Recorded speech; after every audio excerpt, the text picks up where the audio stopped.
That's when you know you tore the fibers. That's when you know when you don't need to go back in and you need to do another set. So when people come back to me and saying, "But Mark, I'm okay. I can do more volume. I can take sets to failure." I'm like, trust me, you have not taken that set to failure.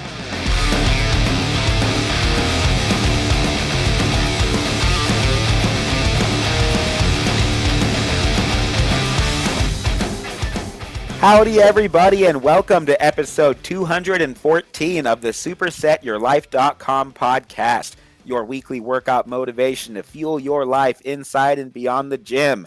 Coach Mark is with us today as we'll be discussing how to get your mind inside the muscle. Mark, Happy New Year, pal. How's life in Ireland? How's the holidays treating you? How are you, sir? Happy holidays, guys. Happy New Year to everyone. Yeah, everything's been going really, really well. I'm glad I had a bit of time off. I'm very, very eager now to get back into work. Had a very, very nice Christmas, very, very peaceful Christmas. Ate a lot of food.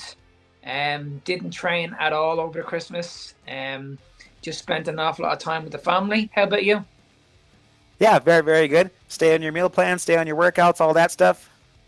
Yeah, I pretty much stayed on plan up till around Christmas Eve, and then Christmas Eve, Christmas Day, and Stephen's Day. I had a good bit of food, but I didn't deviate from anything rubbish. I didn't eat any sugary food or carbohydrate food.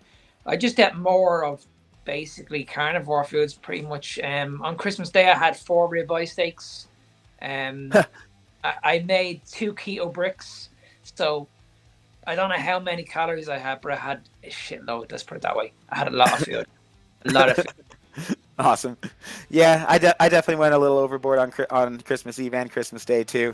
Not weighing anything, not tracking anything, but just doing what Dr. Kilt says and what all the other carnivores say to do. Right? Like you go to a big party, you go to a big event or whatever. What do? Find the fattiest meat, bam, and you just start Yeah. you just start eating away at that. Yeah, my family knows that fatty meat is kind of what's always what I prefer.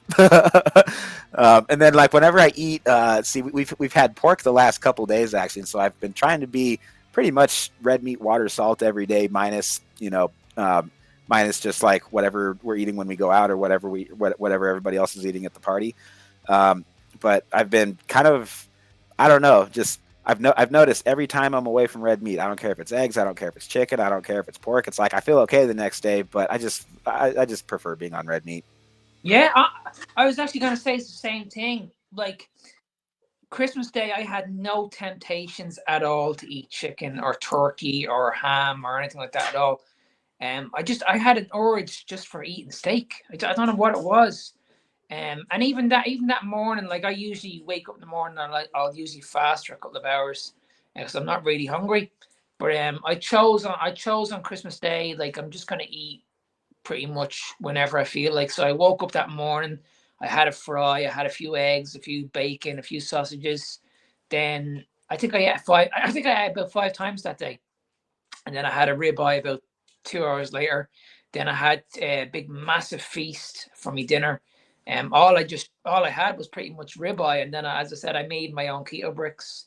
They were absolutely massive. So when everybody else was having dessert, it felt like I was having dessert as well. So it felt like I didn't miss out on anything at all. And if anything, I felt great. I had so much energy. There was no crashes. I went out for a walk with the dogs. Whereas last year, the year before, I would have had a massive Christmas dinner and I would have been lying on the sofa, probably half asleep. It's funny you mention that because I'm over 365 days sober now from binge eating. So no Right. carbs, no carbs, no binge eating. Pretty much 100% on my diet, unless it was like I don't know, just a day. Not in the days where I was like on a strict line diet or a strict mission or something, but on the days like between stepping on stage, between photo shoots or whatever, just trying to stay as close to what I know works 100%. And then I don't know, worst case scenario, you don't have to eat. That's kind of the nice thing of being strict carnivore, right? It's just that whenever you would like normally have a meal, it's easier to skip it. But if your meals are consisting of foods that are highly addictive, especially if they're carbohydrates, then yeah, you kind of have to be snacking all day every day. And I made the conscious decision on Christmas Day. Like I was going back and forth, leading up to the big day. Like, what am I gonna do? What am I gonna do? But something in my head was always telling me, like, you don't want to feel like crap. You don't want to feel like shit. Yeah. And I don't know about you, but like I know if I start eating carbohydrates, I have a ferocious appetite. Like I could eat for days when I eat carbohydrates. Like you put my favorite foods in front of me that I used to love, carbohydrate based. I could eat for ages. Trust me. Yeah. Um, I knew, but after that, then I just feel like shit. And I set myself on the day like, no, I don't want to feel like shit. I feel really, really good. I don't want to ruin that. I want to keep my inflammation levels pretty much perfect, stable. So that was pretty much the decision for me. There was no peer pressure. I went out. The family Yeah. were very, very respectful, and they made me the food that I wanted to eat. And as I said, it was just a nice, peaceful Christmas where with no pressure whatsoever. That's awesome. Yeah, my grandpa's birthday party. My grandpa just turned 92, and so yeah, so his birthday was a couple days later, and so tacos are his thing, right? And so Yeah. like yeah, so for there for example, it was like great. I mean, just like Taylor made all the meat, by the way. And so if you're a carnivore in the family, I mean, you can earn a really good reputation really quick by just like every time that you go to a potluck or something, bring some really good meat, and I promise you that people will prefer that. They'll remember that more than they did the dessert. Um, 100%. but yeah, I mean, it's like nobody's like taking tabs, going, "Oh, are you eating sugar? Are you eating sugar?" No, like you can go into a social gathering. These are conversations that I have with our clients all the time. And we like to talk through them before and after events like this too. But yeah, no, you can go into this and still stay pretty much 90% on your diet and just make a couple exceptions here and there. It's like, okay, like I don't normally eat cheese. I don't normally eat like sour cream, right? But these are decent sources of fat that are totally just fine. And I don't know, you got to live on the edge a little bit sometimes.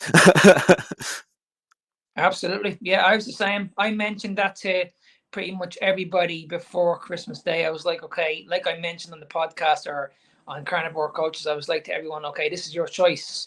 I've given you the platform. I've given you the tools on what I want you to do. I would Mhm. rather stick with like just animal-based protein, keep things simple. But if you do deviate and you feel like you need to have a little bit of carbohydrate, don't feel guilty. It's a choice that you made. And there was a few clients that I spoke to after Mhm. Christmas, and they were like, "Mark, I had a glass of wine, but it was my choice. I had a little bit of potato, but it was my choice. I had a little bit of sweet potato, but it was my choice. But I felt okay." And at the end of the day, I've always said it.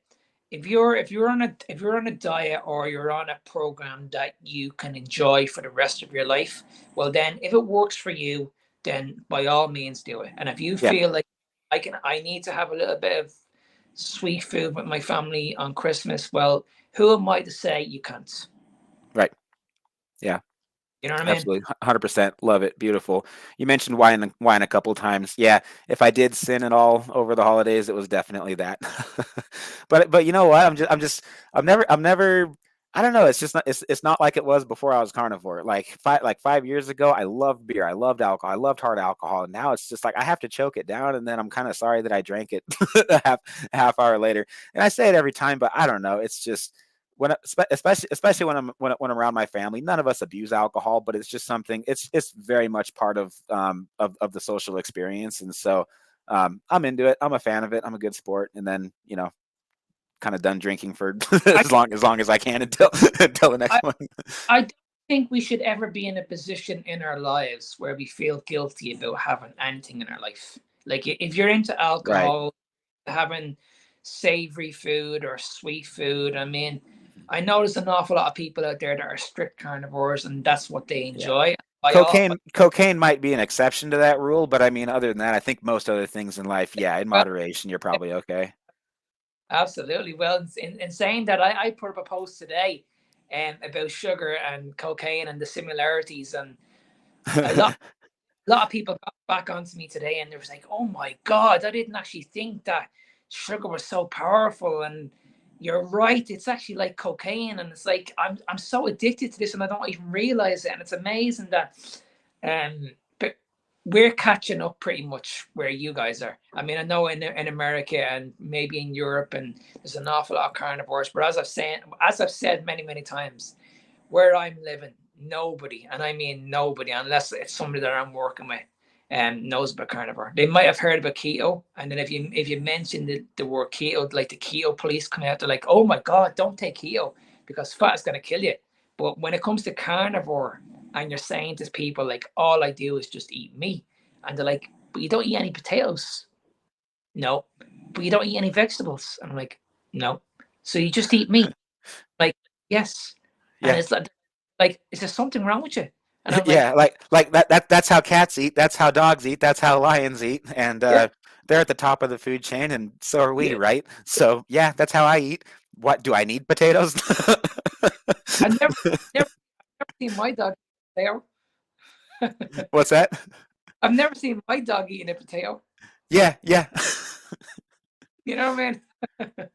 Yeah. If they're starving, they can probably figure out how to live on anything. Yeah, exactly. Yeah. Okay, we should probably get into the actual topic of the day. Mind inside muscle. Is it okay if we pray together before we start, pal? Go, sir. All right, all right. Dear Father, I lift up to you my good friend and mentor, Coach Mark, that he and his family would have a truly blessed year because of the knowledge and guidance that he is known best for. Proverbs 24:5-6 says, "A wise warrior is better than a strong one, and a man of knowledge than one of strength. For you should wage war with sound guidance. Victory comes with many counselors. In the mighty name of Jesus Christ we pray. Amen." Amen. All right, Mark. So with that segue underway, let's talk about muscles. So when you, sir, are training a client at the gym, how do Yep. you help them get their mind inside the muscles so they can really feel the muscle that they're targeting for growth? So what I do is I focus on the form. So I say to clients all the time, don't be worrying about the weight. Don't worry about how much weight you're lifting. I want to see how you actually move the weight first. So I want to see that negative part. I want to see that negative part of the rep, and I want to see the positive part of the rep. So for example, let's say we're picking a muscle like the back. We know we can't see the back. So when we think about the back, we know that for most parts, we need to make sure we're using mind to muscle connection, and you're using an awful lot of elbow. So let's say you're doing a pull up. A lot of people will just try and pull themselves up as much as possible. They could be using the biceps. They could be fatiguing themselves. And what I try and drive into people is, okay, hang on a second. Like, what kind of what muscle are you working if you're doing a pull up? So if you're working on the upper lats, that's where I want you to focus. So if I'm training a person in person, I'll always talk shit, because I did that. I think I did that with you when I was over in America. Mhm. Touch the spot where I want you to feel it. I do Now, the same thing, especially like on leg exercises and back exercises. I feel like are the most important to do that because, just like you said, you can't see those muscles, and so hence the terminology. You have to have your mind inside the muscle so that you can exactly. see it. Now, if I'm doing it online, it's completely different. What I'll do is I'll send them on a demo of a video of me doing the exercise. But when I'm doing the exercise, I'm actually talking through how to do it and where you should actually feel it. And again, I'm not thinking about how much weight I'm lifting. I'm thinking about the range of motion and how you activate the muscle as you contract the muscle, if that makes sense. Absolutely, makes a lot of sense. Do you like to close your eyes when you do back exercises and hamstring exercises and those muscle groups that you can't see very well? I pretty much close my eyes when I'm doing every exercise. Me too. Reason why I do that is because I don't want my mind looking elsewhere. So when we're in the gym, we get fond of looking at ourselves in the mirror, or we get fond of having people beside us. When I'm in the gym, if I'm going from my main set, I'm going to make sure I've got my earphones on, I've got my eyes closed, and it's just me and the muscle. That's all I need to do. If I take that muscle to failure, I want to get deep into that muscle. Yeah. And no, if I take that muscle to maximum muscle failure, well, then that's all I need to do. But if I go into the gym and I'm like, okay, I'm going to do a press. I say I'm going to do a chest press, and let's say somebody walks past me then my mind gets switched off. It's like, okay, I was already in the set, but I'm watching this guy now walking past me. Or let's say I'm listening to somebody talking shit in the gym or talking rubbish. It's a distraction for sure. Yeah, listening to what they're doing. So the two things I cannot live without is my earphones. When I go into the gym, I have them as high as possible. And when I'm picking an exercise where I'm going in there and I'm saying, I'm going to take you to maximum failure, I will close my eyes and I will just think about, okay, I need to just light up that muscle, activate that muscle, and that's all I need to do. So I need to find out, okay, and then what I'll do is I'll go slow into the movement first. I find that if you're rushing an exercise too quickly, then what happens is your heart rate elevates, and we're not working our hearts, we're working the muscle. So if you're going into the gym, you're lifting a shitload of weight like really, really fast, and you finish that set, say in 10 seconds, did you actually work the muscle or did you actually work the heart? So it's like if you swim a lap in the swimming pool and you swim it and you hold your breath. After 10 seconds, you'll need to stick your head up out of water and take a deep breath because you're out of breath. And then you find your heart is pumping really, really fast. You're like, oh my God. But then when you learn to swim properly and you're like turn from side to side and you inhale, exhale, then you're able to do more laps in the pool. It's the same when you do weight training. It's like, okay, your breathing is very, very important. I always say to people when you do a weight and it starts to burn, that's the beginning of that set. Now it's time to say, right, okay, focus on your breathing. Can you give me another 3 more reps? Of course you can. If I talk you through, I think I did it with you in America. I said, right, okay, breathe. Take a breather. Can you do another one? Yes, you can. Give me another one. You'll lock out. You'll say, right, okay, take a deep breath. Are you ready to give me another rep? Okay, give me another rep. So you'll be very, very surprised when people go into the gym and they pick a number to say, right, I'm going to do 10 reps, and they don't go to failure. I guarantee you, if I was beside that person and they did 10 reps, I would plead to that person, before you drop that weight, I want you to listen to everything I say. I want you to bring the weight down. I want you to take a deep breath, and I want you to give me another one. Then when it starts to burn, you're going to be saying to me, Mark, I can't do another one. I can't do another one. I'll be saying, okay, just relax. Just relax. Let's bring the heart rate back down to normal. Bring it back down, relax. Now give me another rep. You'll be amazed. You'll be amazed what you can actually do if you push past failure. Amazed. I love this. Okay, so let me know if Leo and I were doing this right. So I was training Leo at Yellowstone Fitness this last Saturday. Taylor was there too. She was training legs with us, and she finished her workout. And then so this was actually our last exercise that we were doing, our last compound lift, that is. And I think she got so motivated just by watching like the look on Leo's face and the look on my face, because like, man, he and I weren't just training like that at Body Shop because you were there. I mean, like, we work out like that all the time, dude. That's kind of one of the nice things about training by myself at home is, like, I don't know, like, I feel like when I'm in the gym, like, I get so focused, especially when I'm doing high volume, low intensity training, that it's kind of embarrassing. And I kind of just like being at home where I can really push myself hard, you know. Because like I'm kind of tripping out after I've been on the same exercise for 5 minutes, and then I'm like, okay, wow, how much time am I going to need to recover before the next one? Like, I don't know. Usually I'm like sitting on my butt for a minute or two. But anyway, we were doing so we were doing hack squats, and I'm thinking about whether or not I'm working my cardiovascular system, my central nervous system, my joints, or my muscles. Because really the only thing that I care to work right now is my muscles, right? I don't care if I get stronger. I got plenty of strength for like all the stuff that I need to do every day from day to day.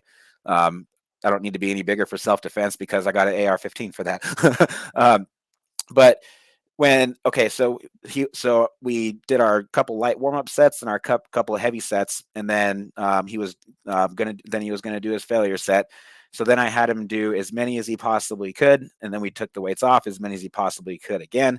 And then every time that he said, okay, I've hit failure, I could see it on his face. I was like, no, he's not. He's out of breath. He thinks that he hit failure. And so I actually told him, I was like, no, you got 3 more reps. And he looked at me, he's like, I can't do 3 more reps. I was like, you can do 3 more reps.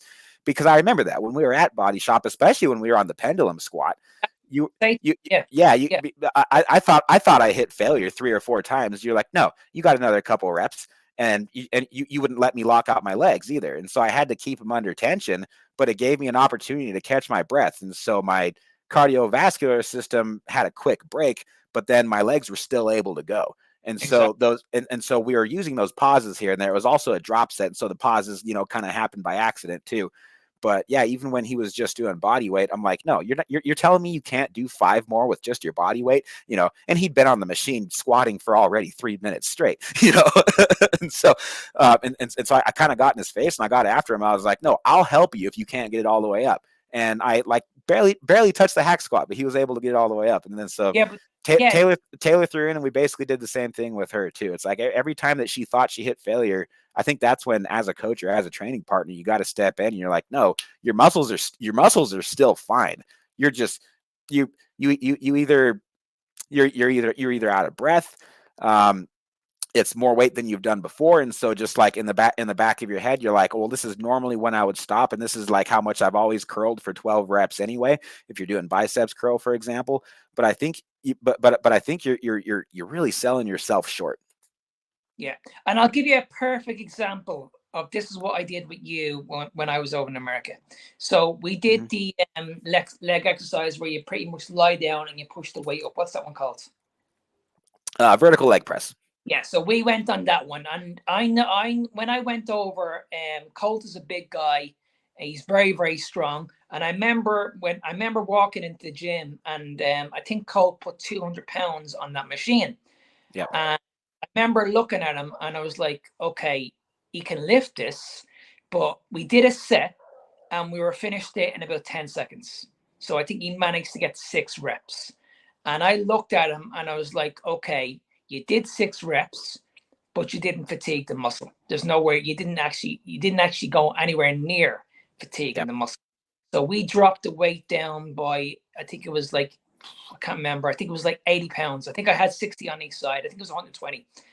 And I remember saying to Colt, okay, this is what we're going to do now. We're going to focus a lot on the negative part of the rep. So on the negative part of the rep is where we drop the weight down. We do like a 4-second drop, 4, 3, 2, 1, and then we push the weight up. Now, when Colt couldn't do any more reps, this is when, if you have a good partner or a good spotter, then use him. So when Colt couldn't push the weight anymore, I talked Colt through. I said, right, take a deep breath.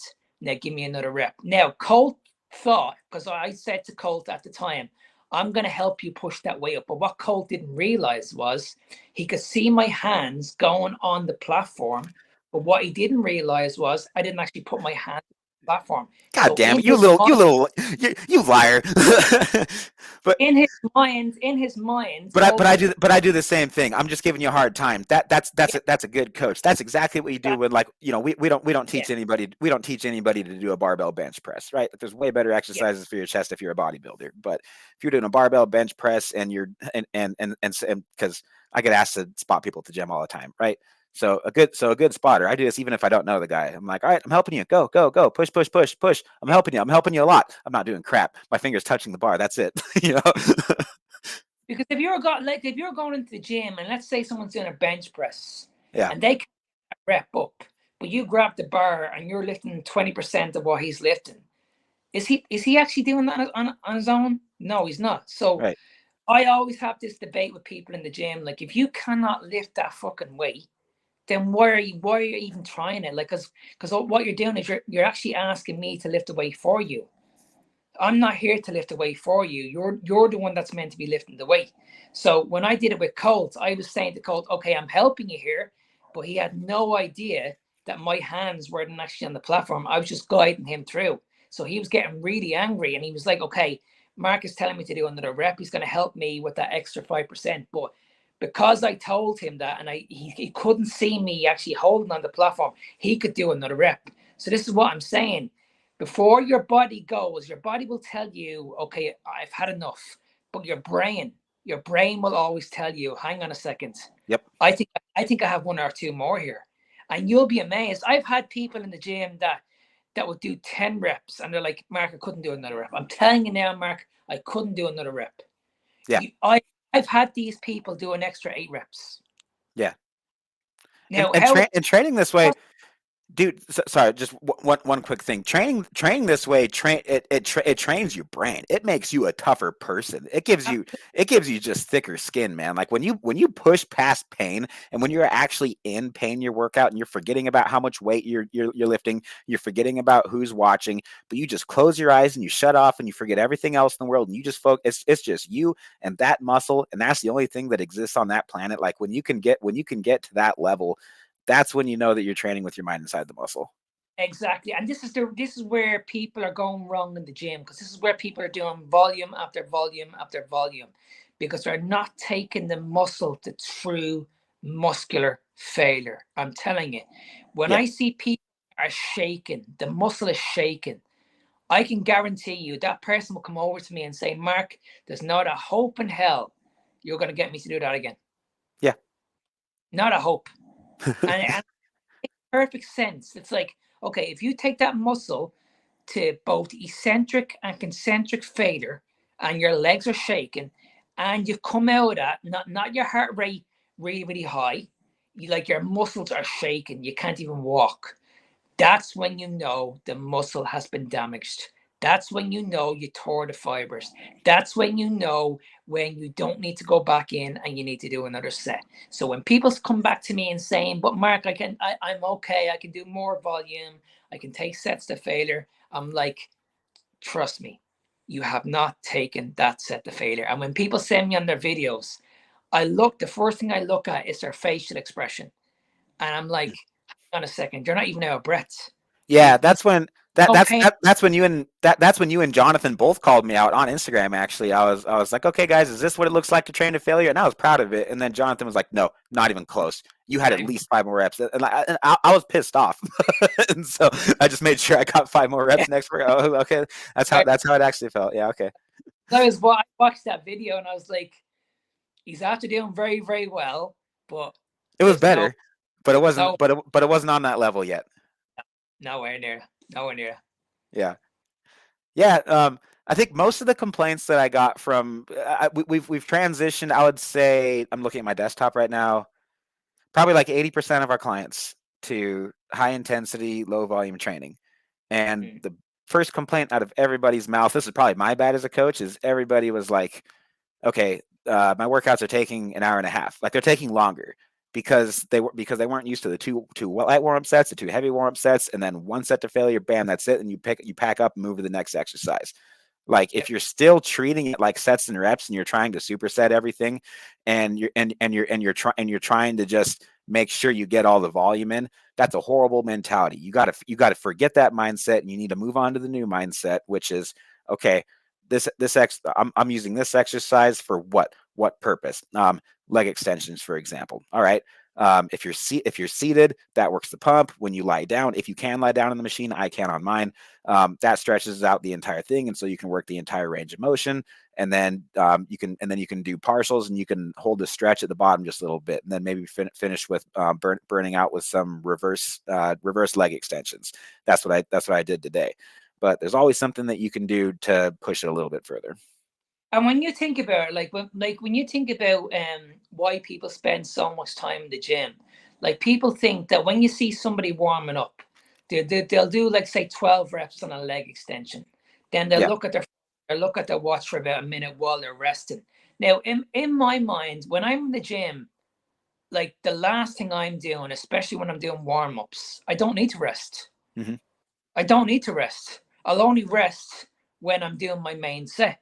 Yeah, So I think that was a mistake I was making, because I was the same way. My workouts were like an hour and 30 minutes long, and I was like, well, what the heck? But then when I realized, okay, you seriously have to forget how much weight you're using, and if you're writing them down, that's almost worse, because then you're really thinking about it too much. And so I write them down, because you know me, I'm a nerd, and like I track like literally every single thing that I can. But transitioning from the mindset of going, okay, sets and reps, to just going, all right, let's just put a little bit of weight on and feel the muscle. Okay, make sure we get a good pump on all parts of the muscle. All right, increase the weight a little bit. I don't know, get like 8 reps on that one. All right, really bump it up, get a double, really bump it up a little bit more, get a single. Okay, now that should have taken about 2 minutes, and then right somewhere in the middle there is your sweet spot, and that's what your failure sets is going to be for 10 to 15 reps. Then you hit it and you give it everything you have. And sometimes like halfway through the set, man, is kind of where I just like get encouraged and I get inspired, and I'm like, wow, okay. I mean, I don't know if this is my only set of leg extensions, I can dig a bit deeper. I got a bit more than that, you know. Yeah. And so sometimes you need a little bit of a break in the middle of a set of the set. And so it's like, all right, I've been doing leg extensions for 1 minute. And then in the back of my mind, I'm like, let me hold at the bottom a little bit, and then sit up, and I'm sure I can bang out another 10 reps right here. Bam. And then after that, it's like, okay, I don't know. I got 2 plates on this machine. Let me take 1 plate off and see how far I can go with that. And then after you've been doing that, you've hit failure. You've gone past failure probably 4 or 5 different times. And then you're 3 minutes into the exercise. I mean, if you train like that, man, what can you do after that? Like you're shot. Like you should not be able to do another exercise of the same muscle group. If it's a compound exercise, that's when you throw an isolation exercise in, and then 20 minutes later, then you're ready to do something else. Exactly. And see, I know this time of the year, people are looking for that motivation, and anybody that knows me really well, I'm big on mindset. And I always say to clients that, okay, all I want you to do is go into the do 6 movements, but make sure those movements are perfect and you take each one to maximum failure. That's all I want you to do. I'm not asking you to go into the gym, do volume, do cardio. I'm just saying, do these 6 exercises in this order, take them all to failure. Just go in with that mindset. All I need to do in the gym.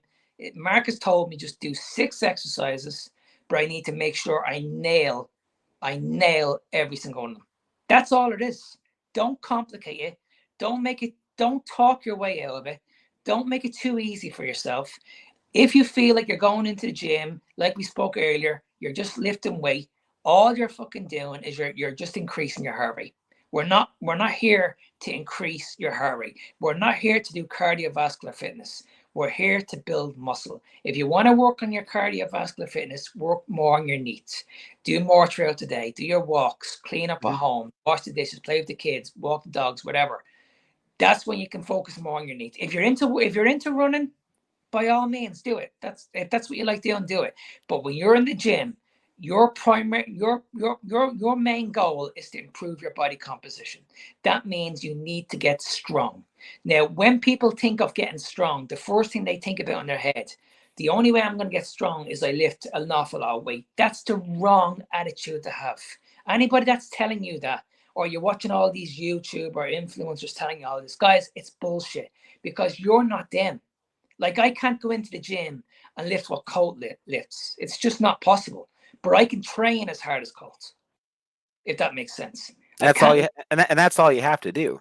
Yeah, I mean, I'm not going in to be as strong as Jonathan or Colt or Robert or anybody like that. I'm going in to train just as hard as these people, but I'm going in to do it on my level. If I go in there and I work the muscle and I train as hard as these people, then I've done a good job. If I go into the gym and I have that mindset, okay, he's lifting 60 kg on a shoulder press, I'm going to try it. I'm gonna get fucking injured. I'm gonna be out of the gym for a while, and I'm gonna be going mad. I'm gonna get very, very frustrated.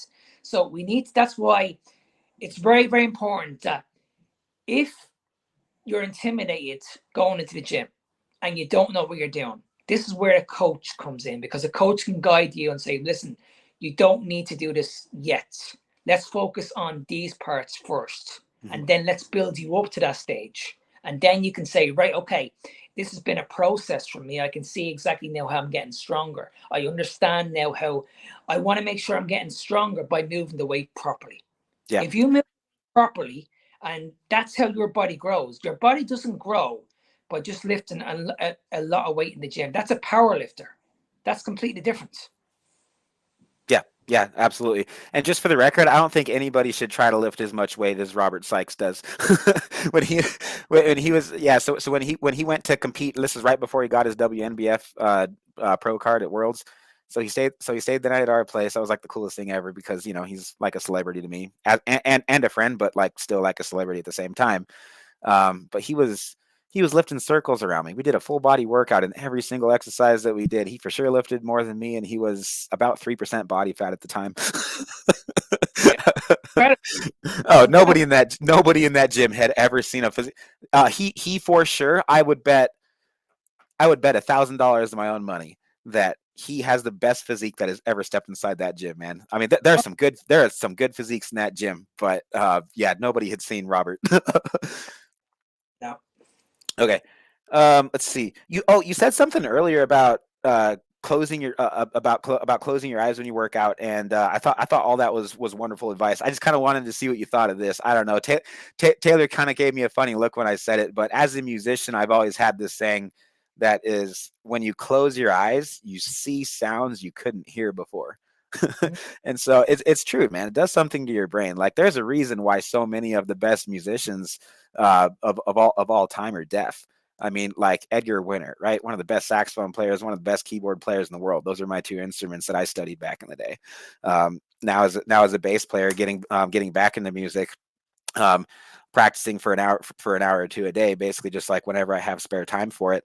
But whenever I close my eyes, I'm more aware of the beat, I'm more aware of the time, and I'm more aware of the sound that is actually coming out of my instrument and looking past the technicalities. So when I'm training, when I'm working out, I'm thinking like a bodybuilder, and I'm coming at it from a musician's angle and from an artistic angle much more than like a scientific angle, right? And so I kind of have to forget about how many sets and reps I'm doing here again, close my eyes and go, wow, that's what that muscle looks like. I mean, I was never able to really feel it that way until I closed my eyes and just kind of focus. And man, especially when you do the same exercise here again for like 5 minutes straight, and you're focusing on a pump and you're focusing on time under tension. If you're training one arm at a time, even better. That was something else that Robert Sykes taught me while we were at Yellowstone. Actually, I was like, why are you doing everything unilateral? Pull downs, everything. I'm like, that's such a waste of time. And he's like, no, it's not. I'm just breathing really deep the entire time. But when you like when you do a bilateral pull down versus a single arm pull down, you feel that muscle in a completely different way. It stretches further, it contracts further, it contracts differently, and then you just do the same thing on your next arm and go back and forth. Yeah, and I'll just add a quick point on that as well. Like we all know, like compound lifts, like pull ups are amazing for the back. I'm not saying they're not good for the back at all. Mm-hmm. So just want to get that point out there now. Pull ups are amazing for your back, but like you said, to get a deeper connection on the back, you really need to focus on those unilateral movements. So when we Mm-hmm. did it. Did the movements over in America, we just used one arm and we really focused on shortening that lat. We could really feel that lat working on one side. Right. Whereas if you're doing both arms, you're not going to get that same connection on both sides. You're going to feel it more probably on your stronger sides than you will on your weaker side. Whereas if you do it like vice versa, like you do one side first and then you do the other, and you max the same reps, you're getting that same connection, that same Yep. muscle connection. Whereas when you do a pull up, it's not the same thing. If that makes sense. Does that make sense? Am I making sense there? Yeah. Very, very much so. And here again, I think this is when you really have to. I think intuition takes time. I think that I think that learning how to get your mind inside your muscle effectively is a process that, as you mature in your bodybuilding journey over time, it's something that develops and something that you get better at, and you become more intuitive with it. So then your training becomes less, okay, I'm going to do 12 reps on my left leg, 12 reps on my right leg. All right, as many as I can on my left. Okay, I got 9. Okay, good. I'm going to get 9 reps on my right leg. Like that's how I used to teach it, because then you know that you're getting the same amount of sets, same amount of reps on every single leg. You're always going to failure on your weak leg first. Any exercise, for example, it could be Bulgarian split squats. Uh, it could be leg extensions. But normally I would have taught in the past that that you go to failure on your weak leg, and then you do the same on your right leg, but on your right leg, but no more. And I think that, especially for beginners, I think that is still excellent advice. But I think that there comes a point in your training to when you just have to stop thinking about it and go, okay, I'm going to pump my left leg until that I know that it's hit failure, and I know that I've worked it. Okay, and now I'm going to pump my right leg, and I'm not going to count reps either, but I'm just going to go until I feel like it's almost at that point, but not quite. So then I do the same. So then I do the same thing on my left leg again, and then go back to the right leg, right? And so I'm making sure that whenever I'm training unilaterally, that it's not that it doesn't that I'm not pushing more weight, but that I know exactly what that felt like on my left leg, and then I'm looking for that exact same feeling on my right leg. Like if I asked you a question, Colt, what does muscle failure feel to you? Like from what you've done in the past and what you do now. I know my answer, but I want to hear yours. What does muscle failure feel like? Yeah, so when you get to that point where, wow, this is actually burning. Okay, but I felt this in the past, but now I need to go past it. Talk me through what that feeling. See, man, here again, I think it's ambiguous. I don't think there's a way to describe it. Like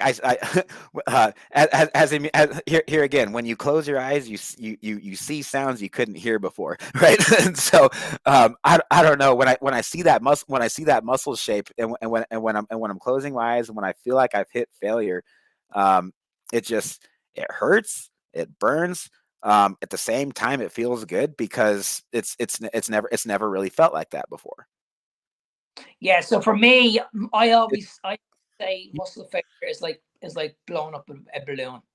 Like you blow up the balloon, you blow up the balloon, you blow up the balloon until it gets to the point where you can't blow it up anymore.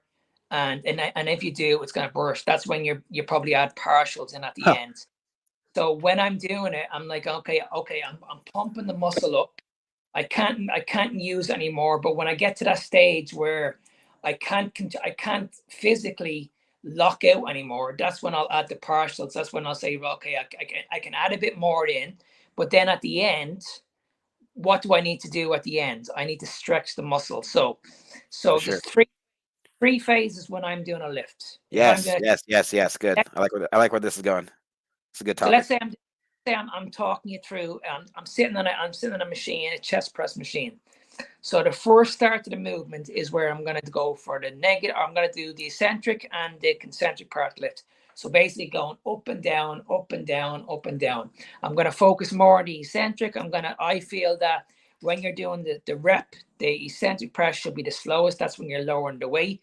And then the positive part of the rep is when you push the weight out faster.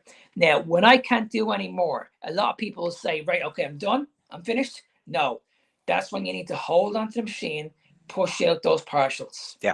Push out those partials. But make sure you're breathing.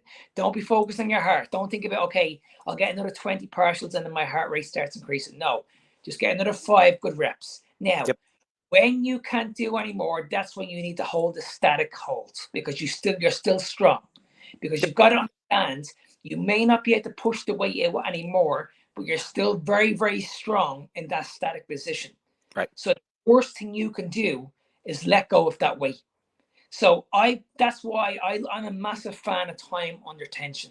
I like to do when I'm taking my muscle to failure. I can take probably 90 seconds. I can probably take 2 minutes, whatever it takes.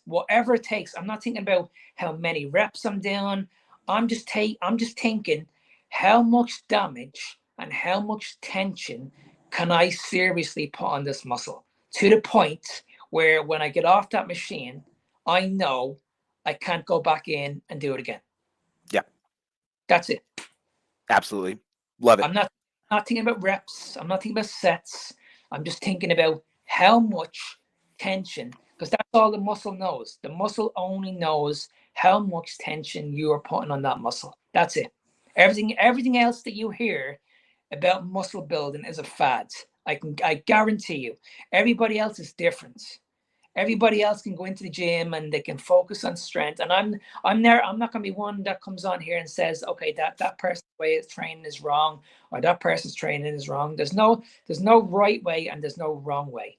But for me, where I am in my life at the moment, I don't want to go into the gym and I don't want to get injured. I don't want to work the joints. I want to work the muscle. I don't want to Yep. work my heart. Yep. I don't want to. That's where I am at the moment. That's where I enjoy my training. I'm not going Yep. into the gym to destroy my CNS system. I'm not going into the gym to fatigue myself.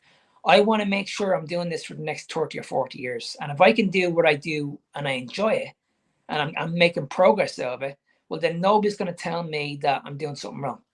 Right. 100%. That's passion. That's all I hear, man. Every bite of food that I eat, every rep that I put in at the gym, every pose that I practice, that all contributes to how I'm gonna look the next time that I compete, and that's Exactly. gonna be in 3 years from now. And that's why when you go to a party and there's cake, you look in the mirror and you go, okay, what's more important, my physique or that cake? What's more enjoyable? Oh man, first place trophies beat cake every time. F the cake. And I'm okay. You can have it. do you feel this type of training now, you feel at this stage in your life, you're going to get to where you want to be. You're going to get bigger. You're going to get stronger. It's going to be, it's going to be less, it's going to be less taxing on your CNS. Mhm. You're going to realize that it's not all about cardio. It's not all about weight training. Like most of it is down to diet. We all know it's down to diet. But do you feel like this type of training now that you're not focusing too much on raising your cortisol levels and putting yourself to an awful lot of stress to reach a certain standard, that your next prep is going to be a little bit easier? Yeah, dude, my prep, but I'm just really seeing it in everybody else's. So I'm just kind of jealous right now. I'm like, man, like if I wasn't trying to buy a house right now, and if I didn't have this and that going on in my life, like I would be on stage, man. Like you wouldn't be able to get me off of that stage. But everybody that I'm training right now that's on contest prep, high volume, low intensity, they're in and out of the gym 30 minutes, 45 minutes at the absolute max right now, and everybody's grown. It's lean bulking season. I've never seen this fast of leg growth in my life, but it's because I was doing way too much junk volume before. So I used to train legs. I used to do what? Push pull legs, rest, like everybody else does, right? Okay. So I'm basically training every single body part twice. So my strategy the last couple months has been to train legs 3 times a week, which I've never done in my life before. I didn't think I could do that. So the only way possible to do that is to scale way back on your volume and to go really high in your intensity. So you're actually getting something from all your leg workouts. And then 2 days later, they're ready to go again. I've always been a believer that I don't have any science to back this up or anything that proves this or anything, but I don't know. I've just kind of always believed that if you train your lower body disproportionately, that your upper body kind of grows by accident. So I'm doing I'm doing chest and shoulders once a week, a little bit of triceps with it, and back and biceps once a week. That I got Leo on the same split, and I got probably half our athletes in the same split, unless it's somebody that's just like really bottom heavy, and then we're changing things up a little bit. But if I didn't see the benefits of it myself, I've seen it across the board with everybody else for sure. And when you look at building a house, what's the first thing you need when you build a house? You need a freaking foundation, and You need, the same thing in a good looking physique. yeah, and your foundation is your basic movements. So Yeah. you focus on your legs, like Yep. you said, focus on your legs. The rest of your body grows. And now, when people hear what you're doing, you're training legs 3 days a week, correct? Yep. A lot of people will say, but surely he's not going to failure on all 3 days. But what you don't But my realize, workouts are only a half hour long. I'm also taking ice baths every single morning because the recovery has actually been a bitch. So and that's been helping. So I mean, full disclosure. But yeah, yeah, sorry, go ahead. it's all down to what you can actually do in the gym. So if you feel like you're doing 3 days a week, and let's say you're doing 2 compound lifts for legs, if you feel like your recovery capabilities are too high, well, then you need to strip that volume down to just 1 compound lift. That's it. That's how it works. It's as simple Yeah. as that. Because this is pretty much what I did with Taylor. Taylor wanted to train legs 3 days a week, and I said, right, if we're training legs 3 days a week, because we're focusing mainly on the glutes, I said, Mm-hmm. right, okay, we won't be putting in any hamstring dominant exercises in there, let's say 2 or 3 exercises. So I have Taylor on one day doing a glute bridge exercise, Another day we have where she's doing a stiff dead exercise, and then maybe on a third day we're focusing on mainly on maybe cable work or not stiff dead, like step ups. It can be easily done if the program is right, and Yep. if the volume suits the client, and the client is getting back to you and saying, I feel good, my recovery is great, well then don't change anything, it's working. Right. But if they're getting back to you and saying, oh, I feel shot, my appetite is going up, my sleep is shit, I'm relying a lot on supplements, then something is wrong. That's when you need to speak to your coach and say, well, hang on a second, it could be my workload, it could be stress in work, it could be stress in family, it could be and we have to understand, guys, when we're in the gym, we're putting a shitload of stress on our body. So this is why I've always been an advocate of low volume training, because when you think you need to do more, unless you're actually taking steroids, then you're not going to be able to recover in time. And that's why you have to understand that you need to find out what's beneficial for you. And just because somebody in the gym is doing a training program and it works for them, That doesn't mean you need to go in and copy. You need to find what works best for you. And then once you find it, you just need to be consistent, get stronger on all rep ranges, and just keep doing it. That's all you need to do. Because the way I see it is training is boring. It is boring because you're pretty much doing the same thing every week. But what you don't understand is you need to log your workouts. You need to be Yes, I 100% agree with that. And I feel like half of the benefit of writing it down too is because you have to put your mind inside the muscle again, like an hour later when you are writing it down, or like, hopefully you actually have time to. I usually don't, especially for shooting videos and stuff. And it's like I'll like write it down later in the day when I can remember it.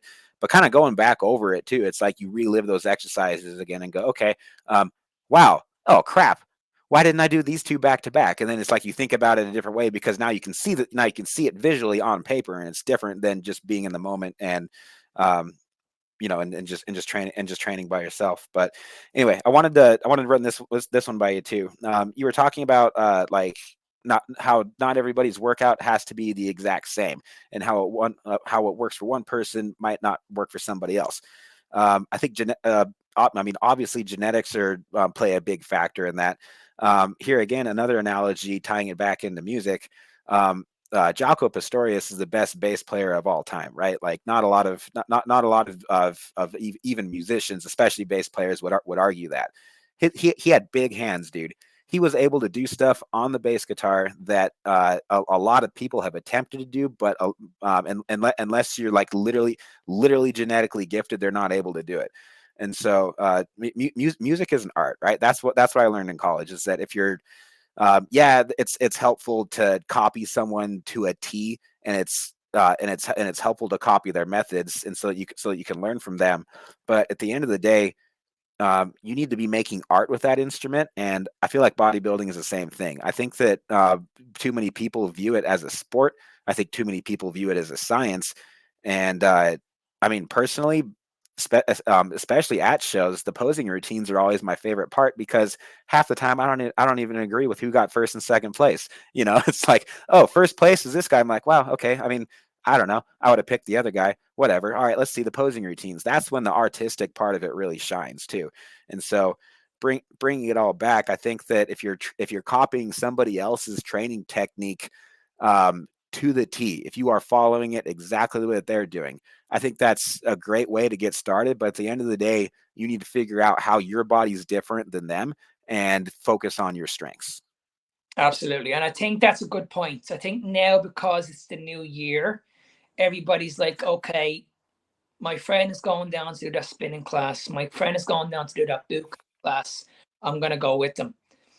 You're only doing that because they want to do it. You're not doing it for you. And everybody should have a reason why they want to achieve the body they want. You must have a reason why. And if you're doing it because anybody else is doing it, you're always going to be let down. Like, I hate going to the gym and training with people. I hate it because, first of all, as I said, they let you down. They're probably not on the same standard as you. They're probably sitting around talking on their phone Whereas me, I'm really, really intense. I just like to go into the gym to train. Dude, I'm the same way, and I don't know, man. Sometimes I think that's like almost too intense of a personality trait that can like backfire sometimes because like Taylor's a fun, enjoyable person to work out with, you know. And when people are like, "Hey, let's go hit the gym together," in the back of my head, I'm like, man, like I don't think you want to work out with me, dude. Like I'm kind of angry and just kind of crazy for a half hour, and after that, yeah, then it's time to pose and flex and like whatever and like whatever you want to do, man. But when those when that but when that first exercise, when that first set of that first rep of that first exercise starts, there is nothing in the world that exists for the next 30 minutes besides you and those weights. 100%. You need to have a purpose. You really do. Yeah. You have to have a purpose while you're doing stuff. Like you said, when you go into the gym, that's your one opportunity to do better than you did the day before or last week. It's like you're going into the gym and you're either going to go into the gym, waste your time, or you're going in to better yourself. And it should be always you're going into the gym with one attitude and one attitude only, and that's to do better than you did last time. That's it. Don't make it complicated. 100%.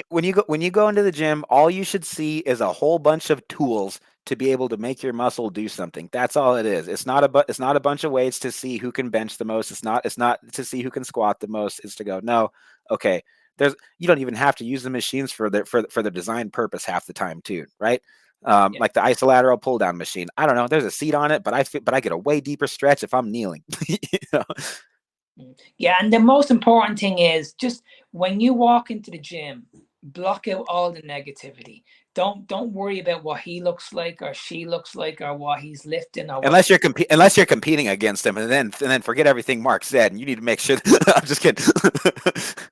But at this time of the year, a lot of people will be walking into the gym very, very intimidated. My advice to you is, you're not doing it for anybody else but yourself. Amen. So you go into the gym. And honestly, guys, I'm not just saying this because we're coaches, but the best advice I can give to anybody that's listening to this, if you do not know what you're doing in the gym, the best thing you can do is get a plan. Get somebody to design a plan for you, because if you're only doing this for a short term, you're not in it for the right reasons. You really aren't. I mean, you should be looking at improving your body year on year on year, not just for 6 months, not just a year. See what you can do in the next 5 years with your body. And if you have the right coach in your life, this person can design that plan for you. This person can tell you, okay, this is the plan for 3 months, 6 months, 9 months, 12 months. This is what you're going to be looking like in a year's time. This is what we're going to do. This is what your training is going to look like. This is what your nutrition is going to look like. Because we have to understand, everything in your life when it comes to fitness progresses. That's your weight training, your lifestyle, your food, everything progresses.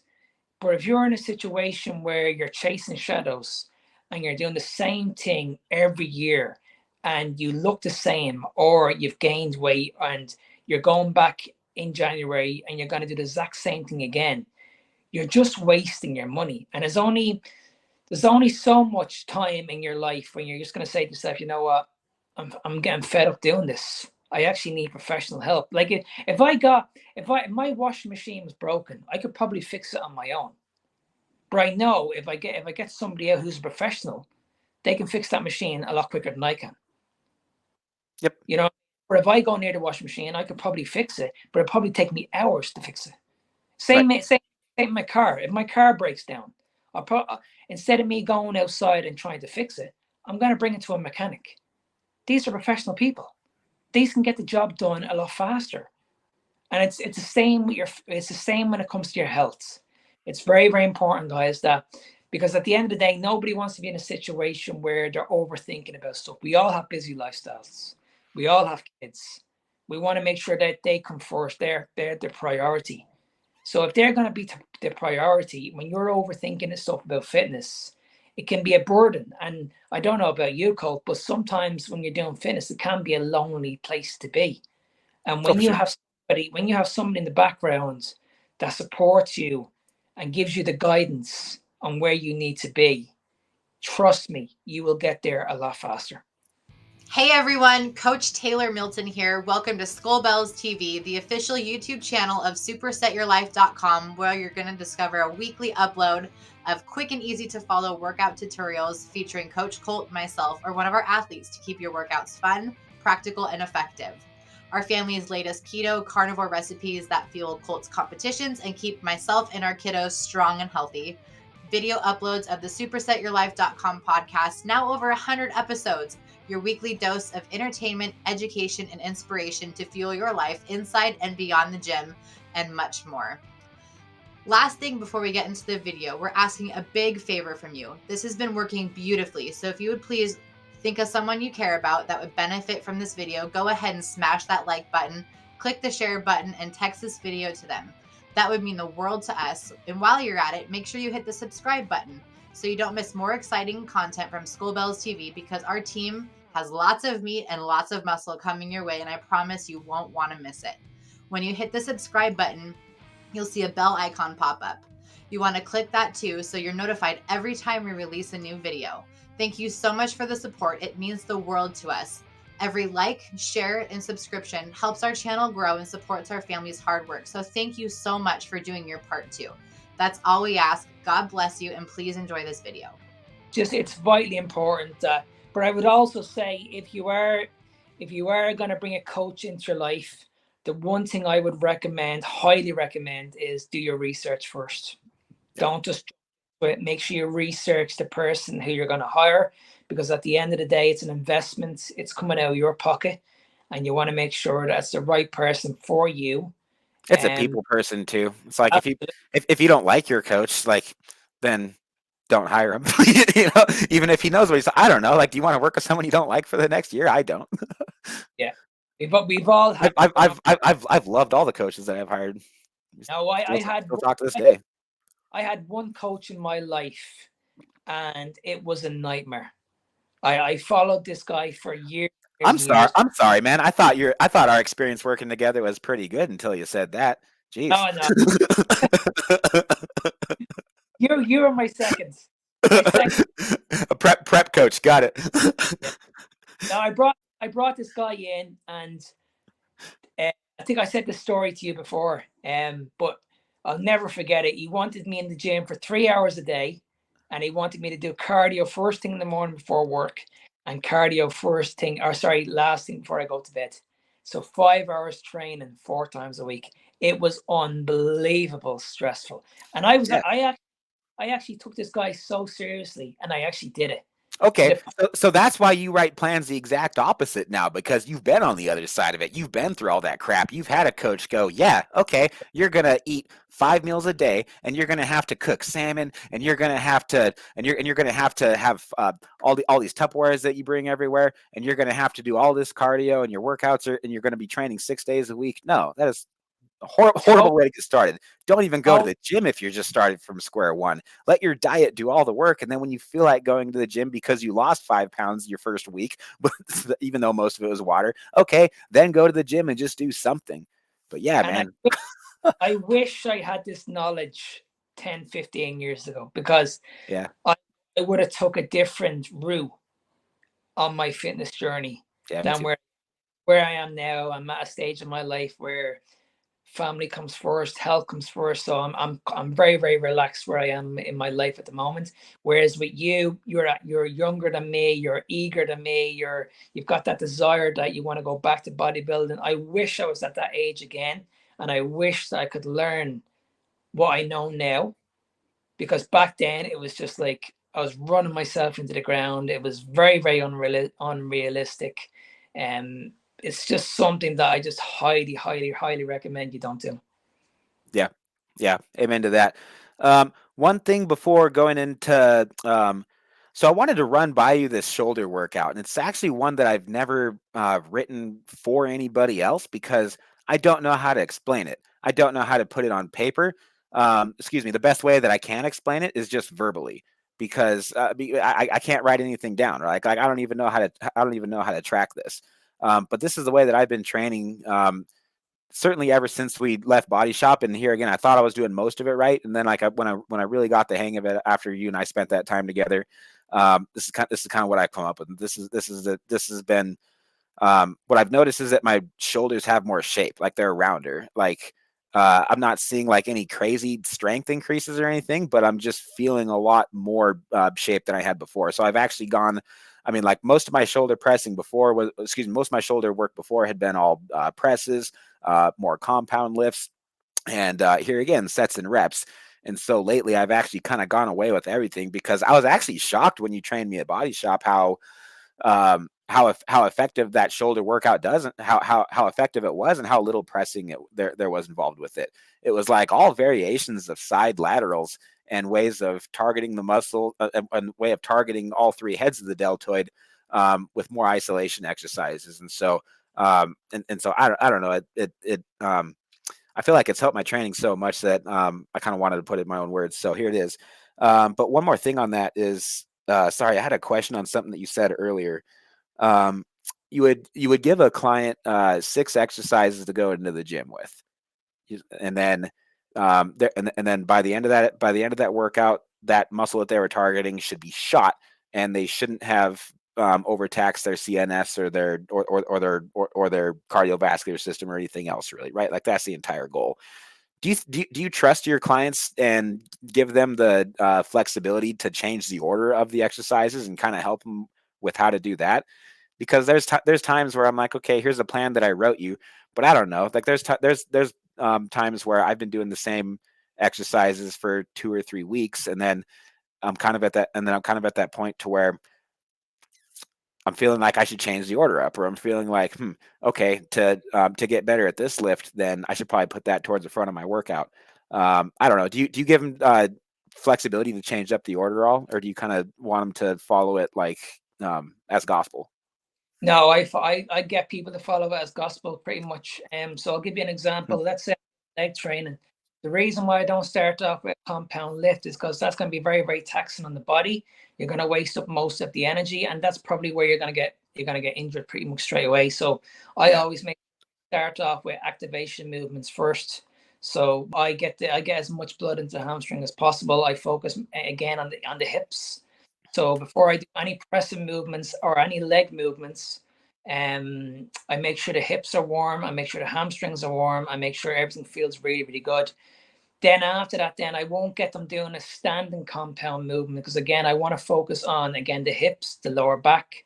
At this point, we're still only warming up. We're getting the legs ready for it. I won't put in a main heavy compound lift until probably the 4th exercise.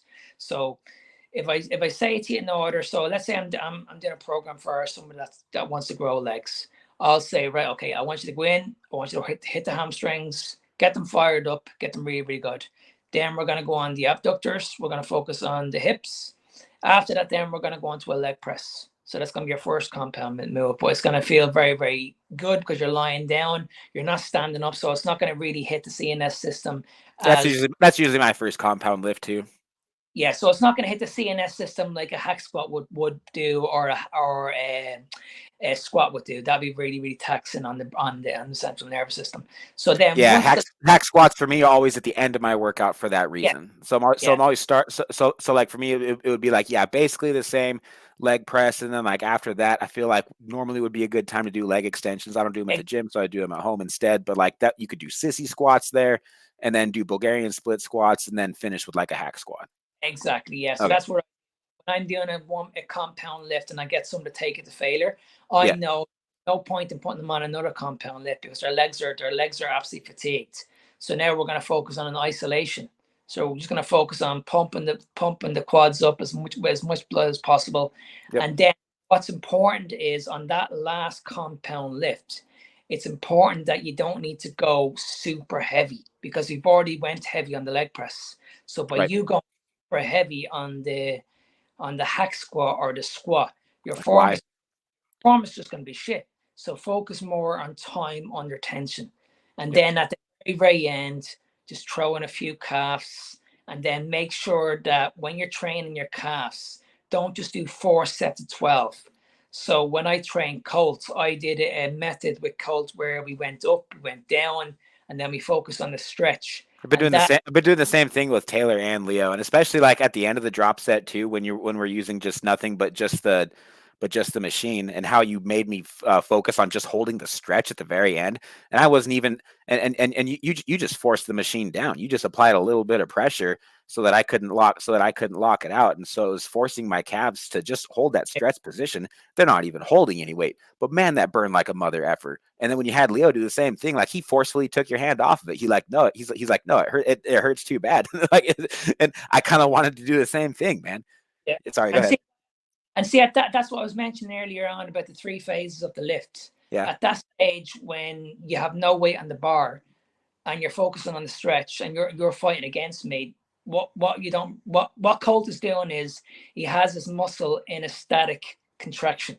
So this is the last part of the growing phase. So when we go back to what we mentioned earlier on, we were talking about the eccentric and the concentric part of the lift. Then we were focusing on partials. And then when we can't do any more partials, don't put the weight down.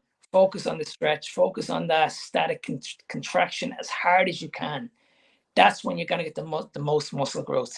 And when we did that, I think that set took about 2 minutes. But when I did that with Colt, I think for 2 or 3 days, you were saying to me your calves were in bits after that. Yeah, they were.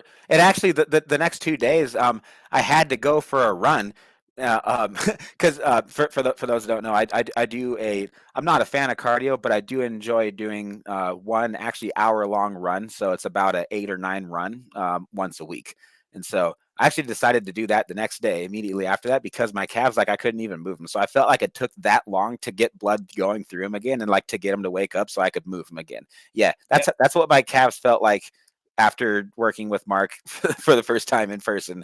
And my calves are no joke, bro. Like, I grew up playing hockey and like not tying my skates up all the way to make sure that I was really developing my ankles and my calves the entire time, and that I was using them, and so I could skate better. I mean, I'm genetically gifted in the calves to add that on there. I think I've built them up from all the running from cross country over the years, and so like calves are particularly a strong point for me, and I've never felt like that the next day. but I'm amped about it though, because I got big kneecaps, right? And that's kind of what you don't want as a bodybuilder, because the bigger your joints are, then the bigger your muscle bellies have to be in proportion to make because bodybuilding's all an illusion, right? And so to get that Gold's Gym logo, if you look at the Gold's Gym logo, the guy's got giant calves and he's got like tiny knees, right? And then he's got big legs. Like, Taylor's blessed with those genetics. She's got little kneecaps. I mean, yeah, she's got great legs. She works hard for them. She has great quads. Okay, sure. She looks at a squat. I swear she looks at a squat bar and her legs just like blow up, but she's also got little kneecaps. and so I've been focusing quite a bit more on calves in a way that I haven't, that I really never have before since you and I started working together. And I think it's been a good move. And that's what I'm doing. I'm doing that with Taylor's sister at the moment, Kendall. Kendall, it has really, really big quads, and she's very, very strong when it comes to leg movements. Like, she's really, really strong on leg movements. She lost a ton of weight over the holidays too, by the way. She's super happy with it. Taylor showed me a before and after picture. Sorry, just a little side note. Thought you might like to hear that. She looks amazing. She's doing incredible for me. But Kendall, when she showed me her exercise program, what she used to do in the past, she was incredibly strong. She was like you. She was incredibly strong. And then I started, and I said, okay. Well, and her husband is also very strong, and his past has actually been quite a bit more strength focused than hypertrophy focused. I definitely see it. And they train together, yeah. But when I met Kendall at first, I was like, okay, we're not going to be focusing on strength anymore.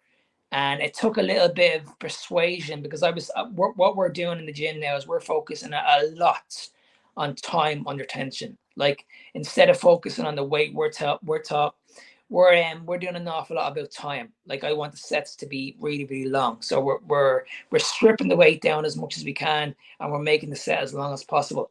That's how she's able to drop body fat a lot faster. If she was to do the opposite and focus on building muscle, she's going to get too big and she won't be happy. Yep.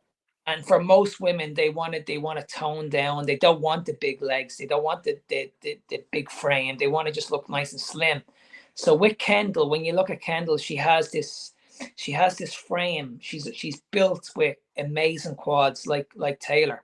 Mhm. But you will see very, very soon that Kendall will still be very, very strong, but she'll look completely different. She'll be a lot leaner than what she is right now. Yeah. Yeah, she's making absolutely wonderful progress.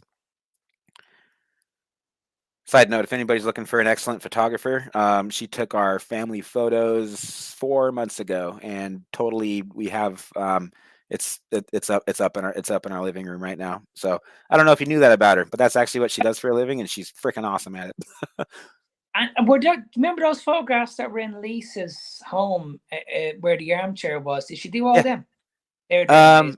Probably like half of them. Yeah, I mean, she's just like the family photographer, and she like gets you like laughing and stuff, so that you actually like don't feel like you're in a photo shoot, because like I don't know, I'm comfortable in front of a camera if I'm in my underwear, but like you put you put clothes on me and put me in like around my family and stuff, and like, okay, everybody smile, like I don't know, I get nervous, I just don't like it, and so she always makes it fun. The lovely photograph of you and Taylor. I think you're in a field. It's real nice. You're done up in your shirt and your jeans. She took that one. Yep, she took those pictures. Yeah, that's a really, really. I like that photograph. Thanks, bro. All right. I think our subscribers are getting bored, so let's get into the shoulder workout, if that's all right. So it's mostly lateral raise motions, isolation, and not compound exercises. No pressing. I wanted to exaggerate it and really focus on getting my mind inside the muscle as much as I possibly could. And so it was all isolation and all unilateral for that reason. Okay. No upright rows. Okay, so 3 main parts to this. There's a 15-minute side deltoid tricep, a 10-minute front deltoid tricep, and then a 10-minute rear deltoid tricep. Okay, and these are all done with lateral raises, and actually a bonus 10-minute chest and tricep burnout at the end, because most of us train chest and triceps with shoulders.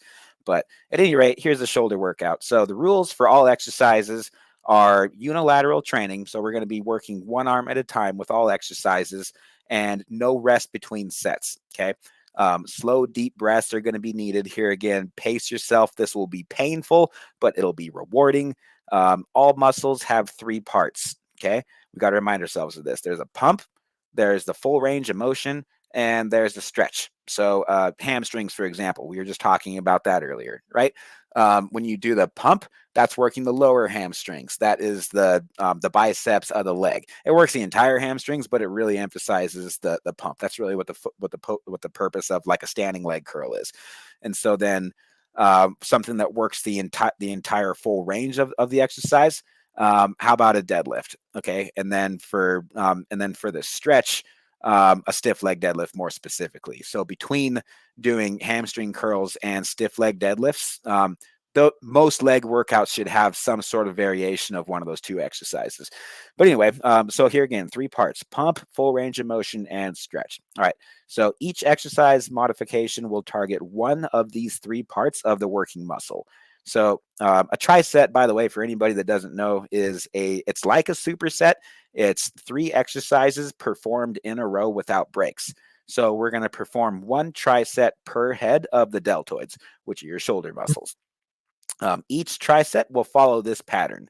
There's going to be a pump, full range of motion, and a stretch. And so tracking weights is going to be like kind of impractical for this type of training, right? Here again, it's very, very intuitive. So why unilateral training? It addresses muscle imbalances, gives you the opportunity. Oh, it also gives you the opportunity to physically touch your working muscle with your non-working fingers. So like, for example, when I'm doing like side lateral raises, that's going to be our first exercise actually. So when I'm doing side lateral raises, let's see, the first exercise is going to be just a single arm, and we're going to be and just standing straight up, standing straight up in strict, and focusing on the top part of the movement, not the bottom part of the movement. So the top part is where you're going to pump the upper part of your side deltoid, right? And so if I'm working my left arm, which is my weak arm, I always start with my weak arm first. Then I'm using my right fingertips to touch the top of the muscle and the bottom of the muscle. that's another way that really helps me in my mind's eye see the shape, and so I can feel the shape of that muscle while I'm working it. And so then I do the same thing with my right arm. Anyway, so let's start with the side deltoids then. The reason that I like to start with the side deltoids and then go to the front delts and then to the rear delts is because the side delts and the rear delts actually work together a lot when you're doing side lateral raises. And so so I like to prioritize front delts before that and make sure that I hit them really hard and then finish up with the rear delts. So we're starting with the side delts. So what you're going to do is set your timer for 15 minutes and shoot for about 3 sets per arm per exercise before moving to the next exercise. So you're going to finish with the stretch exercise ideally by the time that your timer goes off if you do it right. Okay, this can all be done with a 10-pound weight plate, and so you don't even need to go to the gym for this. You should be able to do this at home if you have a 10-pound weight plate or a 10-pound dumbbell or just anything that weighs 10 pounds really. So first exercise is unilateral side raises, and so for the pump you're going to be leaning to the side. Okay, and so that's when I would grab a hold of something with my right arm and then lean to the side. And then that actually shifts the emphasis to the top of the side delt. Okay, so I nail that one. Do the same thing on the right side, and then for the full range of motion, I'm standing upright and I'm swinging at the low at my I'm using a little bit of glutes and a little bit of hamstrings to kind of assist a little bit, like Coach Greg does. So then I'm feeling it from the bottom, and then I'm feeling it on the top, working the entire muscle. And then to focus on the stretch, either kneeling or leaning on an incline bench. So basically sitting on an incline bench and then leaning on the side, that'll focus on the bottom part of the side delt. So then after 15 minutes of doing that, I'm doing about 2 or 3 sets for the first exercise, 2 or 3 sets for the second exercise. And then depending on how close I'm getting to my 15-minute mark, I just want to make sure that my arms are both working the entire time, right? So one muscle's working while the other one's resting, and they never get a break until that timer goes off. So it's extremely painful, but I swear, bro, at the end of that workout, I was able to feel my muscles and see in my mind's eye, kind of like I never really have before. So that's the side delt burn. That's the side delt burn, the side delt tricep. And then for the front delts, again, all with a 10-pound weight plate. So for the pump of the exercise, leaning forward and supinating the wrist. That's what separates it from your pecs. And so to get that separation from your front delt and your pec, anytime that you really focus on isolating the front delt, that's how you get that kind of shape. That's all in Arnold's book. So leaning forward, I'm able to, and then supinating at the wrist, you'll feel the squeeze in the front delt on that one. And then standing straight up, twisting to a supinate again. And then here again, all unilateral, right? Working my left arm first, right arm second, and then standing straight upright to work the full range of motion, twisting to a supinate. And then for the stretch, pronated and chest up. So to focus on the stretch, which is the other side of the front deltoid, I'm twisting my thumbs forward just a little bit. And then you can even feel a little bit of rear deltoid come in when you do it that way too. And so that one really torques the stretch.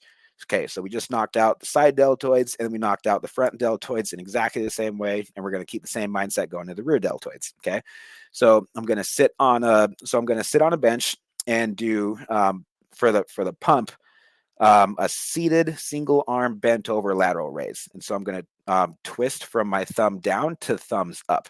That'll fully contract the rear deltoid. For the full range of motion, I do this exercise that Jeff Cavalier invented from the with the YouTube channel Athlean X, and he's got an excellent video on how to do this exercise. I just don't know what it's called because I don't think he says in the video. I've watched it several times. I've actually been doing this exercise for years, so I had to go dig it up and make sure I was doing it right again.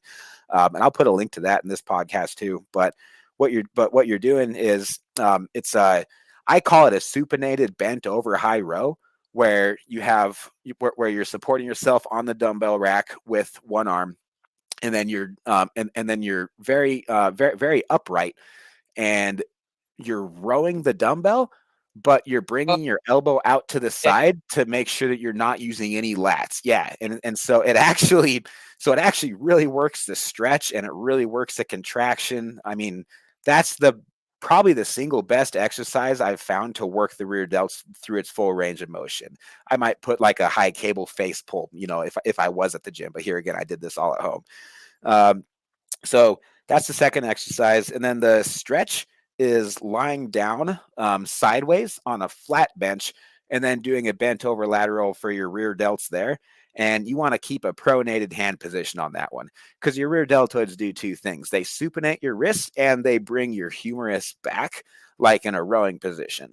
So keeping that pronated hand position, that's how I was able to really focus on the stretch.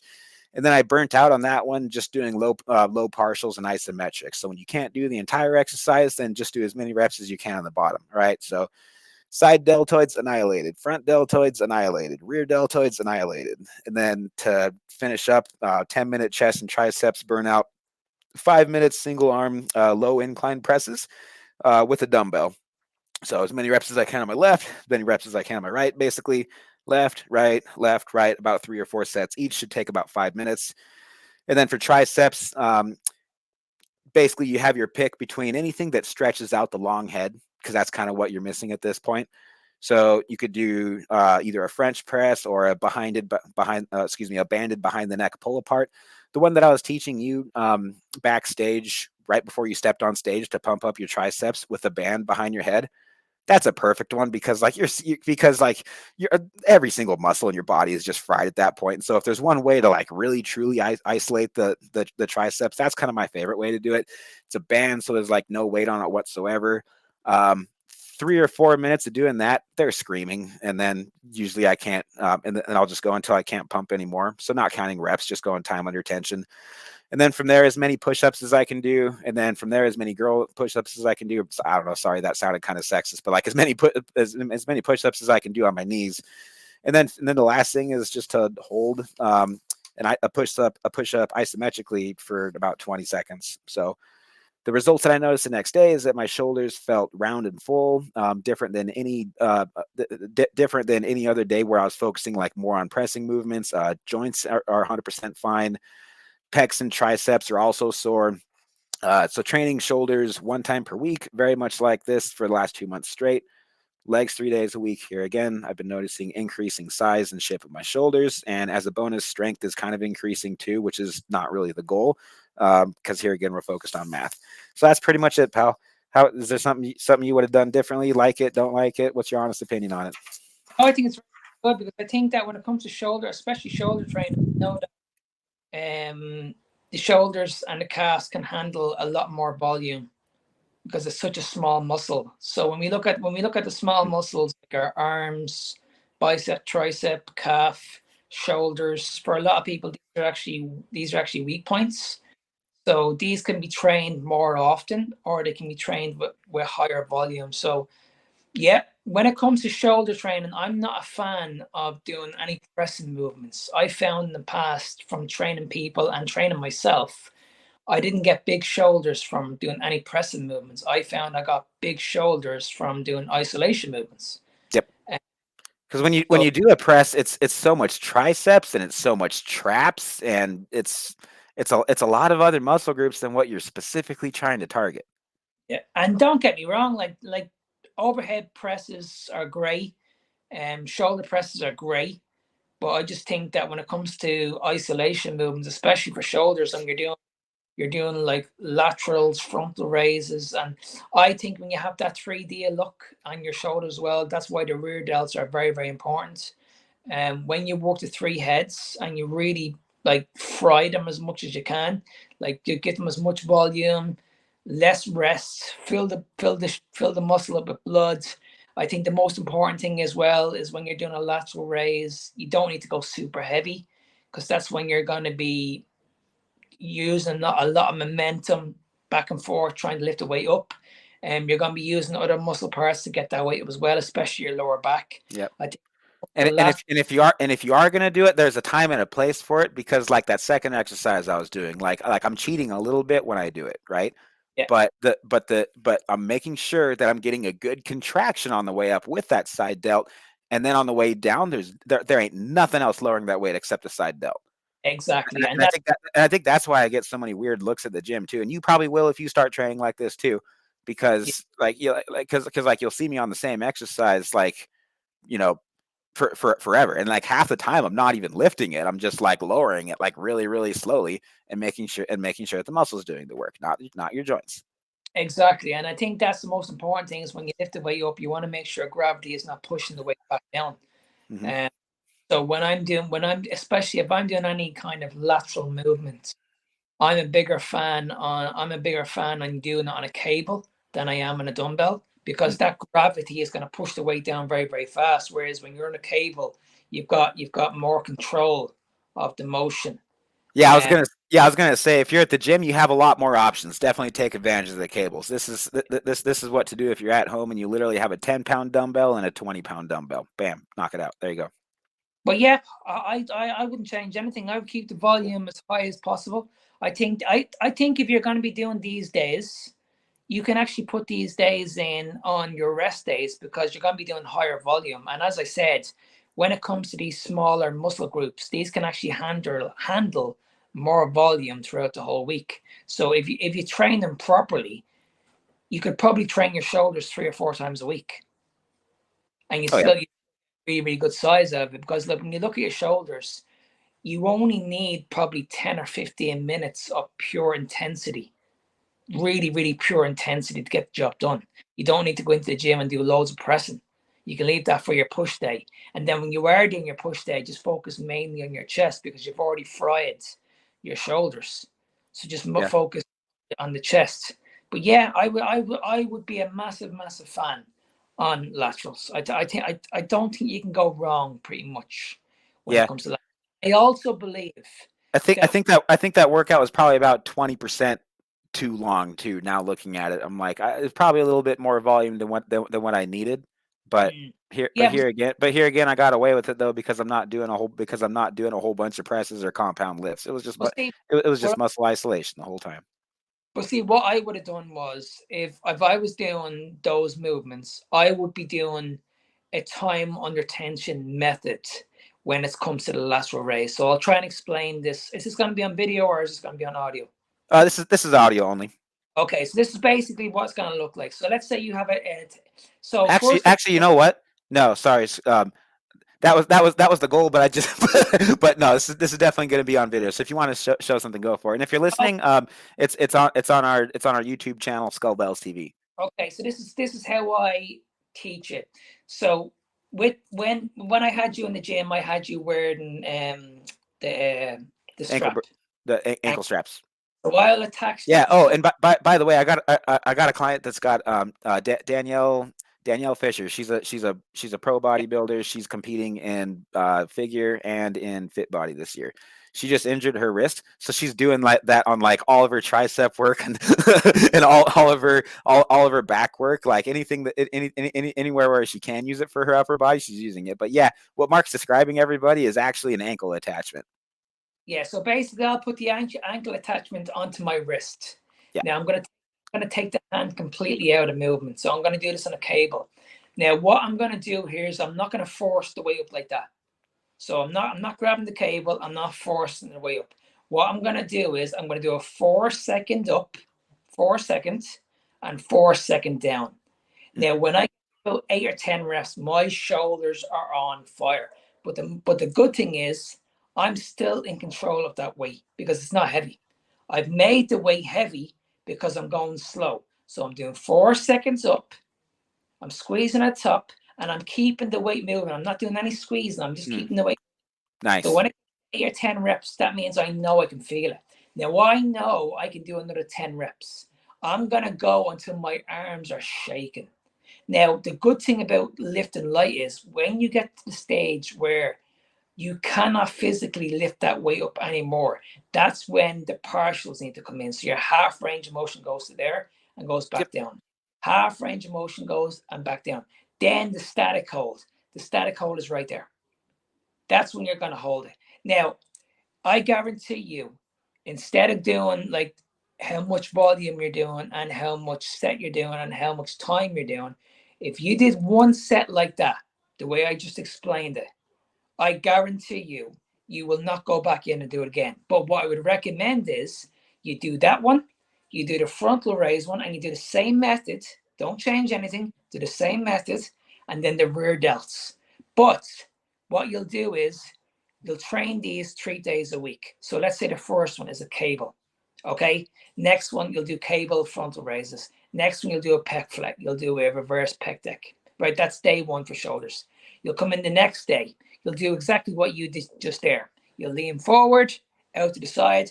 Same thing, but make sure you slow it down. 4 seconds up, 4 seconds down. It's a different movement, but it's gonna isolate the shoulders. Right? Yeah. Grab a plate. Grab a plate, a light plate. Out in front, shoulder height, lean back against the wall so there's no momentum. If you lean against the wall, you're not going to be swinging back and forth. So lean against, hands out in front, really focus on that frontal raise. Again, 4 seconds up, 4 seconds down, 4 seconds up, 4 seconds down. Then we're going to work the rear delts. We can do a rope pull. Pull it right back. Again, make sure every single exercise you're doing time under tension. It's a 4 second count. So what you're doing is you're still warming up the muscle by doing 1 or 2 sets. But when it gets to that main set, just do time under tension. If you do that and add more frequency throughout the whole week, that's when you'll see the most benefit instead of just doing too much in the one session. Does that make sense? Yeah. If someone's goal is specifically to build their shoulders as a priority, I would have them doing, more frequency throughout the week. Most of my athletes right now, myself included, are particularly focused on legs. So that's kind of why we don't have them a bit more frequently with how most people are trained. But yeah, no, I mean, generally speaking, I think that's excellent advice. Yeah, 100% agree. Yeah, I think that's the best way. I honestly believe the shoulders can recover like your arms, like your calves. They can recover because at the end of the day, we walk on our legs every day. So your calves are being worked every single day. So if anything, when you're in the gym, you shouldn't be focusing pretty much on the contraction. You should be focusing mainly on the stretch when you're trying to develop your legs. And then same arms. A lot of people think that in order to get a big arm, you need to focus a lot more on the bicep, but the bicep is actually the smallest part of the muscle. Right. Tricep is the biggest part of the muscle, especially the long heads. So if you work the long head of the tricep, that's when you're going to get the biggest arm. Same with your legs. If you want to get big, massive legs, instead of focusing too much on quads, focus more on the abductors, the lady exercises, the hamstrings. That's when you're going to get seriously developed big legs. Yeah, very, very good. All right, we are getting close to 2 hours now. This is awesome. I love it, man. Let's see. Where can people go to find out about you? Because this is not Carnivore Coaches Corner where we usually record. This is a supersetyourlife.com podcast. So you're mostly on Instagram. That's pretty much it, right? Yep. So anybody wants to find me, you'll find me on Instagram at fitnessbeyondtime01. Very good. Are you accepting new clients right now? I am. Yes. I'm just going through a few at the moment. Very good. Yep. They're very welcome. Awesome. I think normally you have a wait list, so that should be. I don't know. I guess everything's just through your bio, right? That's how you schedule, and that's how you get in contact with you. Yeah. Send me a message first of all, and there'll probably be a waiting list about 3 or 4 days. But send me a message, and I'll see what I can do. Yeah, good stuff. Listen to everything Mark says, and it'll be the best decision you ever made. All right, thanks a lot for joining, everybody. We'll catch you. I think next week we're going to be on episode 215 of the SupersetYourLife.com podcast. Much love and God bless. Nice. See you there.